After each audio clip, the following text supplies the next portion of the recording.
로 임명이 되셨습니다. 유니세프 활동하시면서 네팔에 갔다 오셨다고 얘기 들었습니다.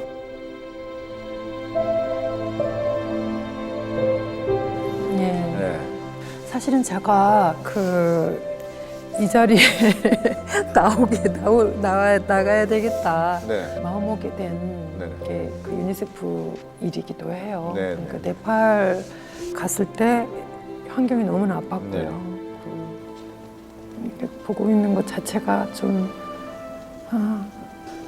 힘이 들 정도로 이렇게 어렵게들 살고 있었어요. 특히 영양실조에 걸린 그런 어린아이들도 많이 만났어요. 그냥 거의 5분의 1 정도 그 나라에 그 어린이들이 한 해에 그렇게 영양실조로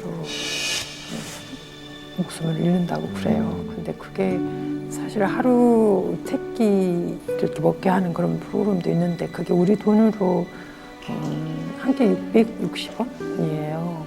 그 3끼를 합하면 2,000원 좀 못 되죠 오히려. 네, 그게 없어서 그 어린 나이에 그 많은 아이들이 세상을 떠난다는 거 좀 어떻게 이런 일이 있을 수 있을까. 그리고 좀 깜짝 놀란 게 아이를 낳을 때도 최선을 다해서 도와줘도 혼자 그 산고를 겪는 일이 보통 일이 아니잖아요. 그 새 생명을 낳는 네네. 일인데.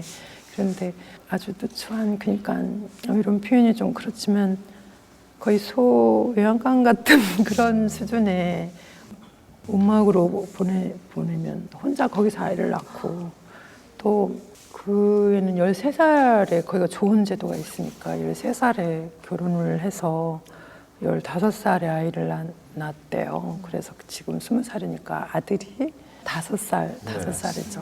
근데 카스트가 좀 다른 사람하고 계급이 다른 사람하고 결혼을 한 거예요.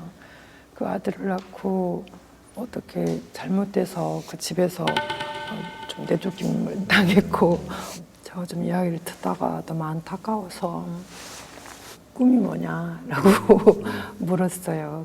그랬는데 20살, 내가 보기에는 그냥 아주 어리고 이쁜 여자 입에서 나는 꿈이 희망이 없고, 그 말을 듣는데 가슴이 덜컥하더라고요.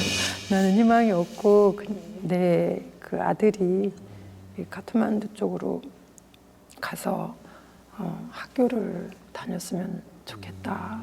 특히 또 참 안타까운 일인데 그 어떤 학교를 이렇게 찾아가다가 아주 산길을 이렇게 올라가는데 9살이나 됐을까. 지금 그 소녀 둘이, 저는 처음에 소년인지도 몰랐어요. 너무나 큰 나무단을 머리에다 이고 이렇게 내려오고 있었어요. 그래서 정말 나무단이 이렇게 걸어오고 있는 것 같아요. 키는 작고 나무단은 크고. 그러니까 지나가다가 이렇게 한번 들어봤어요.